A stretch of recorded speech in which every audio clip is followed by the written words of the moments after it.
End gold buyers, మీ కష్టాల్లో నమ్మకమైన మీ ఆత్మీయ నేస్తం.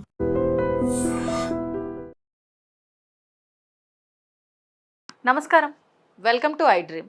ధర్మ మార్గం విత్ విజిత కార్యక్రమానికి స్వాగతం.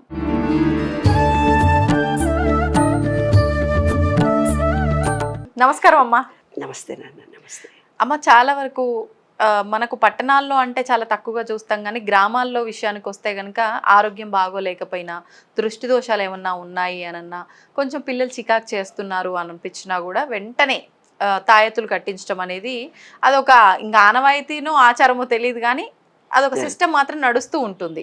ఇప్పటికీ అది అలా కొనసాగుతూనే ఉంది. అదొక నమ్మకంగా కూడా ఉంది. అంటే ఇలా చేయించిన వెంటనే వీళ్ళకి నార్మల్ అయిపోతుంది అన్నట్లుగా.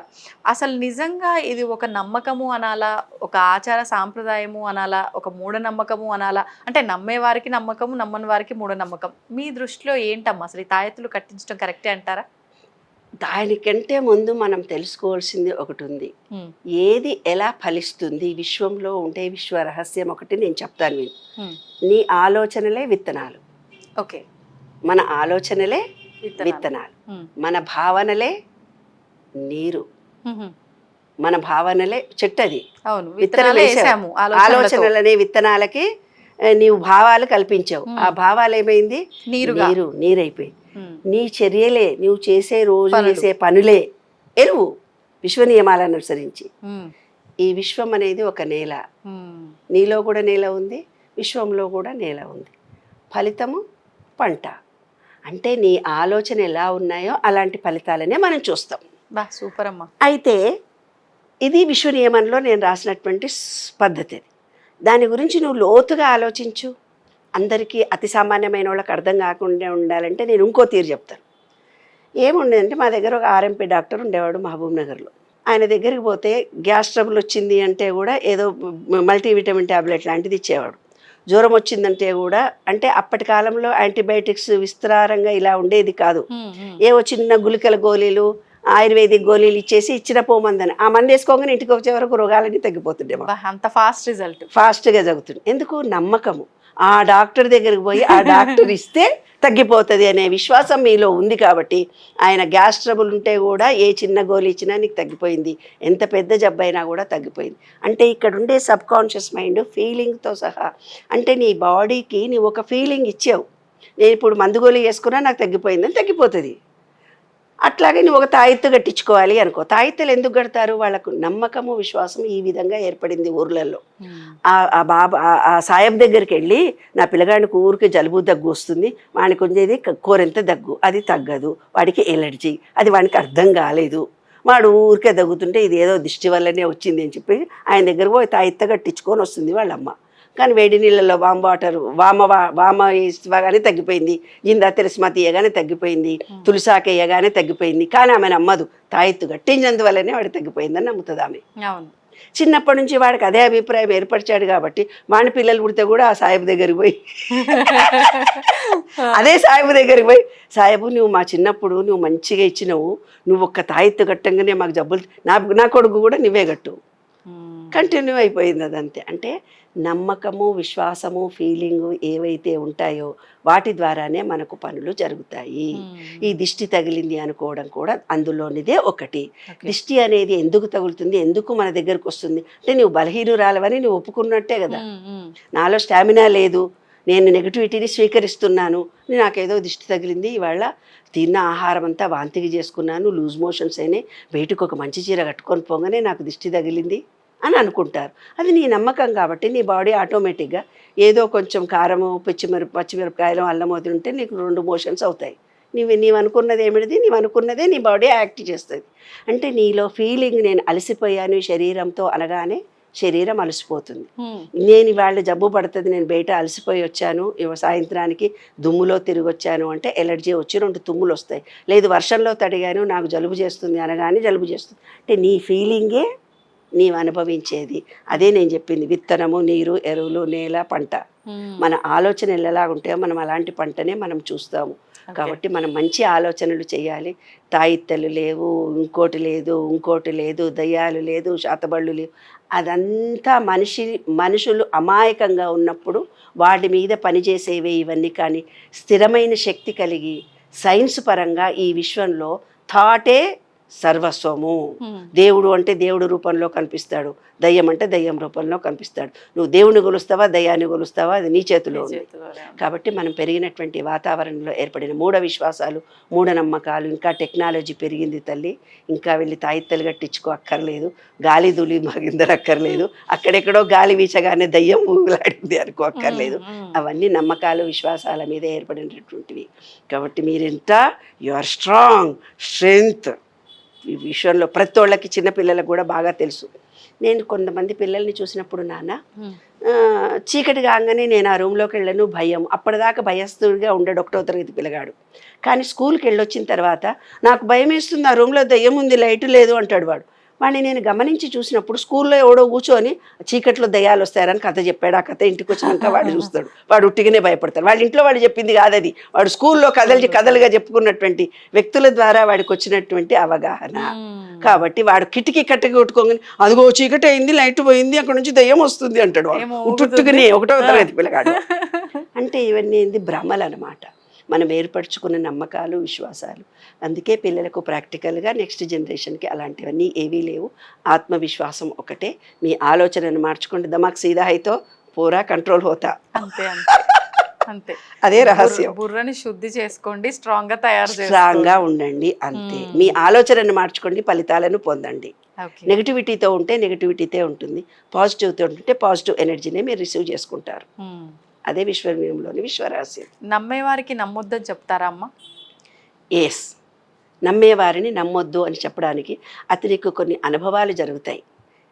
ఏదైతే నమ్మి తను ఉన్నాడో ఆ నమ్మకాలు ఎదురు తిరిగినప్పుడు, అంటే ఎప్పుడూ కాలం ఒక తీరు ఉండదు, ఎప్పుడూ సుఖమే ఉండదు, ఎప్పుడూ కీర్తి ప్రతిష్టలు ఉండవు, ఎప్పుడూ డబ్బు ఉండదు, ఎప్పుడూ ఆరోగ్యం ఉండదు. విశ్వంలో ఎనర్జీ ఎలా మారుతుంటుందో మన బాడీలో కూడా ఎనర్జీ లెవెల్స్ మారినప్పుడు ప్రతి మనిషికి ఒక కష్టం వస్తుంది.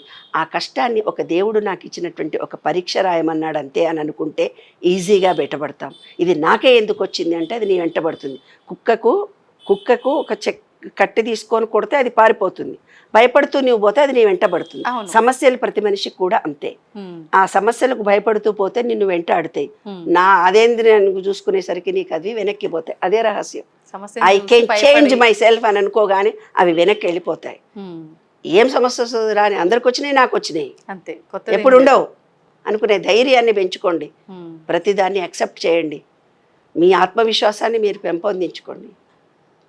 అన్నిట్లో మీరే విజయం. అంతే. విశ్వం రెడీగా ఉంది, అడగండి ఏమైనా కోరికలు అడుగుతారు. అంతే అమ్మ. మనం చూస్తూ ఉంటాం చాలా వరకు కిరాణా షాప్ దగ్గర ఏమన్నా డాగ్స్ కనిపిస్తే, స్ట్రీట్ డాగ్స్, వాటికి అక్కడే బిస్కెట్ ప్యాకెట్ కొని వాటికి పెట్టడము, లేదు అంటే వాకింగ్కి వెళ్ళినప్పుడు పార్కుల దగ్గర అట్లా కుక్కలకి బిస్కెట్లు పెట్టడము, ఇలాంటివి ఈ మధ్యకాలంలో చాలా ఎక్కువ చేస్తున్నారు చాలామంది. అంటే ఇది అంటే ఒక రకంగా కుక్క అంటే కాలభైరవుడు అని చెప్పి భావిస్తూ ఉంటాము. మరి అలా దేవతా స్వరూపంగా మనం చూసినప్పుడు దానికి మనం అలా ఫుడ్ పెట్టడం వల్ల మనకేదో మంచి జరుగుతుంది, మనకున్న దోషాలు తొలగిపోతాయి అనే విశ్వాసం కూడా చాలా మందిలో ఉంది. అసలు నిజంగా కుక్కలకి ఫుడ్ పెట్టడం వల్ల వచ్చే ఫలితం ఏంటమ్మా? కాలభైరవుడు అంటే అర్థం ఏంటిది? శివుడు అంటే కాలాన్ని హరించేవాడు, అంటే కాలానికి కాపలాదారి. అందుకే కాలభైరవుడు అని అంటారు. అంటే కాలానికి కాపలా కాసేది ఎవరు? శివుడు. అంటే ఏంటి? కాలభైరవుడు గనక దర్శనం చేసుకోకపోతే కాశీలో నీవు కాశీ వెళ్ళినట్టుగా కాదు. కాశీ వెళ్ళొచ్చిన తర్వాతనో ముందో కంపల్సరీ ఆయన దర్శనం చేసుకోవాలి అంటారు. తర్వాత కాశీ వెళ్ళొచ్చిన వాళ్ళను ఓడలు తీసుకొని నల్ల కుక్కకో తెల్ల కుక్కకో వేసి దానికి హారతి ఇచ్చి పాపం ఇబ్బంది పెట్టమని కూడా చెప్తుంటారు. చాలామంది వచ్చి మా కుక్కకి చేసేవాళ్ళు కాబట్టి నాకు తెలుసు. ఓహో, మేము కాశీ వెళ్ళొచ్చాము, కుక్కకు పూజ చేసుకుంటాం ఈ రోజు అని ఓడలు దాని మెళ్ళలో వేసి దానికి బొట్టు పెట్టి హారతిచ్చి అవి ఏం చేయాలమ్మా? దానికి ఆహారంగా పెట్టాలా? వేస్తే కాశీ వెళ్ళొచ్చిన పుణ్యం పూర్తి దక్కుతుందట కాలభైరవుడికి పూజ చేస్తే అనేమో అన్నారు. మరి నాకు అంతగా తెలియదు తల్లి, నాకంత మూఢ విశ్వాసం ఏమీ లేదు. అయితే శాస్త్రం ఏం చెబుతోందంటే ఇప్పుడు మనుషులకు మధ్య ప్రేమ ఆత్మీయతలు తగ్గిపోయాయి. ఎన్నోసార్లు యూట్యూబ్లో మనకు వాట్సాప్లో కూడా మెసేజ్లు వచ్చినాయి. కుక్కలనేమో చంకనేసుకుంటున్నారు, పిల్లల్నేమో కింద నడుచుకుంటూ వస్తున్నారు. అవును అవును పిల్లలకి కుక్కకి ఇచ్చే విలువ పిల్లలకి ఇవ్వటం లేదు అని పిల్లల్ని పిల్లల్ని మాత్రం కాళ్ళని నడుపుతారు, దీన్నేమో చంకనేసుకొని ముద్దు ముద్దు చేస్తూ పోతుంటారు. ఎందుకు కుక్కల్ని పెంచుతారు? కుక్కల్ని కానీ పిల్లల్ని పెంచే సాంప్రదాయము యుఎస్లో నుంచి వచ్చింది, మన భారతీయ సంస్కృతిలో లేదు. కుక్క ఊరు కుక్కలుగా ఉండేవి కానీ పెంపకంలో లేవు. ఇంట్లో దాకా ఇంటి దాకా తీసుకొచ్చేది ఎందుకు వచ్చింది? ప్రేమ, ఆత్మీయతలు, కుటుంబ వ్యవహారం అనేది పూర్తిగా తగ్గిపోతుంది. యుఎస్లో ఏంటంటే వాళ్ళకు 14 ఏళ్ల నుంచి ఇండిపెండెంట్గా ఉంటారు. వాళ్లకు కుక్కల్ని పెంచుకోవడం ఒక రైట్. వాళ్ళు మనుషులతో సమానంగా పెంచుకుంటారు. అవి టాయిలెట్ పోతుంటే కింద పట్టుకుని పోవాలి, అది పడేయాలి, అది ఎంత సిస్టమేటిక్ రూల్ ఉంటుంది. అక్కడి నుంచి వచ్చిన సంప్రదాయమే ఇది మనకి.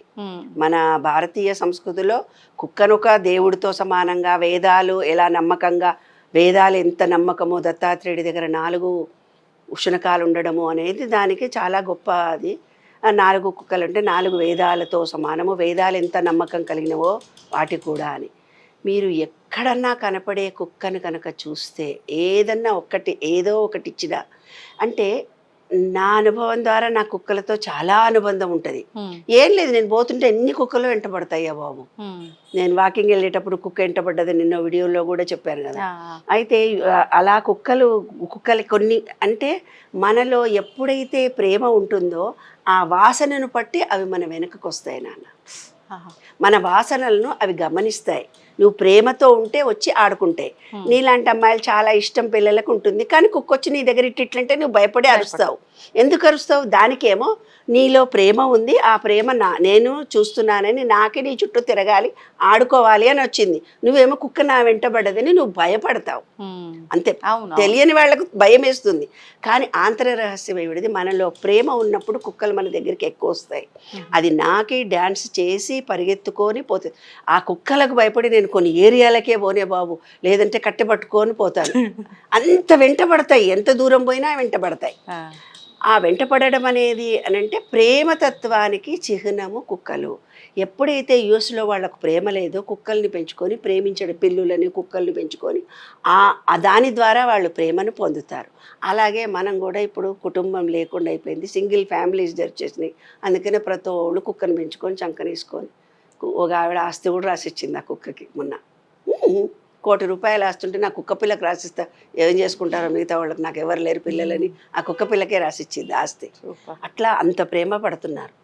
ఆంతర రహస్యం ఏమిటమ్మా అంటే, ఎవరికైనా వాళ్ళ పిల్లలకి ఏమైనా జబ్బు చేస్తే, పిల్లల మీద ఏదైనా దోషాలు ఉంటే, పిల్లలు వాళ్ళ ఇంట్లో చచ్చిపోతూ ఉంటే, పిల్లలకి ఎప్పుడైనా రోగాలు ఎక్కువ వస్తూ ఉంటే, ఒక కుక్కను పెంచుకొని, లేదా కుక్కలకి, రోడ్డు మీద ఉండే కుక్కలకి మీరు ఏమైనా ఆహార పదార్థాలు రెగ్యులర్గా, పాలు కానీ బిస్కెట్లు కానీ అవి తినే ఆహారాన్ని కానీ మీరు రోజు ఇస్తూ వెళితే మీ పిల్లల దోషం పోతుంది.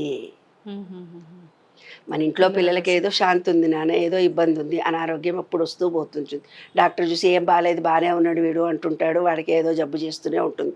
ఏదో కారణాల చేత అన్నం పడదో, వాతావరణం పడదో, భయపడితే వాడు వీక్గా ఉంటాడో, ఏవో కారణాలు ఉంటాయి నాన్న. అలా అనారోగ్యం ఉన్నప్పుడు ఇది ఒక చిన్న టెక్నిక్గా చెప్పారు.